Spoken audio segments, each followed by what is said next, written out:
जब राजा की मीटिंग चलती थी, दरबार हॉल में मीटिंग होती थी, रानियाँ इस सुहाग मंदिर में आके और यहाँ से मीटिंग को देखा करती थी कि उनके पर्दा होता था और यहाँ पे रिंग लगे होते थे। ये रिंग है ना, यहाँ पे पर्दे लगे होते थे।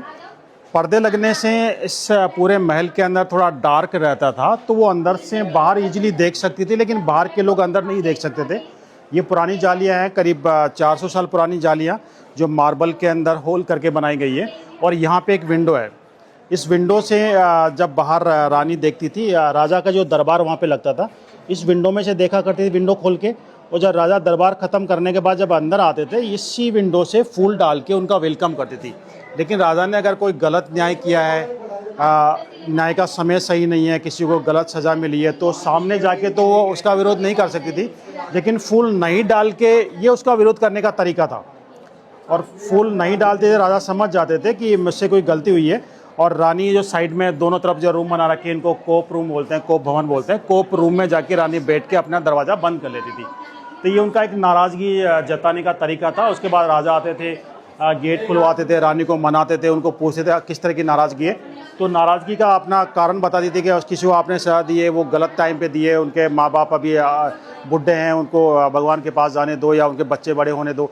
उसमें सज़ा में पोस्टपोन करवाती थी। इसने गलती की है, सज़ा तो उसको मिलती थी, उसके पक्ष में थी, लेकिन सज़ा का जो समय है उसको वो पोस्टपोन करवाती थी। हाँ देखिए, शीश महल हमने नीचे वाला देखा था, ये ऊपर वाला शीश महल है। और नीचे तो वो समय के साथ में पाइप हट गए, लेकिन सामने वहाँ पे पाइप दिखाई दे रहा है, कॉपर का पाइप जो छज्जे के नीचे है। और ऊपर जो दो डोम बना रखे हैं दोनों साइड में, ये डोम नहीं है, सिर्फ डिज़ाइन ही नहीं है, ये पानी के टैंक भी है। देखिए उधर से आप देखेंगे, उधर वाले डोम के अंदर आपको होल दिखाई देगा, जो कॉपर का पाइप लगाने के लिए था। कॉपर का पाइप आपको छज्जे के नीचे दिखाई दे रहा है। और पाइप के जस्ट ऊपर छोटे छोटे रिंग लगा रखे हैं, जहाँ पे खस के पर्दे लगे होते थे। इस तरह के पर्दे, इस तरह के पाइप दोनों साइड में होते थे, पीछे की तरफ भी, सामने भी। पाइप से जब पानी छोड़ते थे, खस के ऊपर बूंद बूंद पानी टपकता था, एकदम ठंडी और सेंटेड हवा अंदर जाती थी।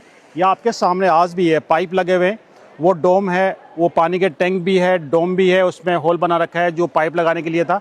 और महल गर्मी के अंदर एकदम ठंडे रहते थे, और सर्दी में वो पर्दे चेंज करके, यानी खस की जगह खस के पर्दे चेंज करके कपड़े के पर्दे लगाते थे और दीपक जलाते थे पील सोत के ऊपर, स्टैंड के ऊपर। तो गर्मी में, सर्दी के अंदर वो ग्लास गर्म होते थे उसकी हीट से, और एक बार 2-3 घंटे जलने के बाद में पूरी रात वो वार्म रहते थे। क्योंकि बेल्जियम जो ग्लास है, उसके पीछे की तरफ चांदी की पॉलिश होती थी, और चांदी की पॉलिश होने से जो गर्मी है, दीपक की जो गर्मी है, उसको ग्लास ऑब्जर्व करता था, वो चांदी उस गर्मी को रोक के रखती। इसलिए एक बार 2-3 घंटे दीपक जलने के बाद पूरी रात ये वार्म रहता था। तो सर्दी में ये गर्म रहते थे महल, और गर्मी में ये ठंडे रहते थे। दोनों सिस्टम यहाँ पे था।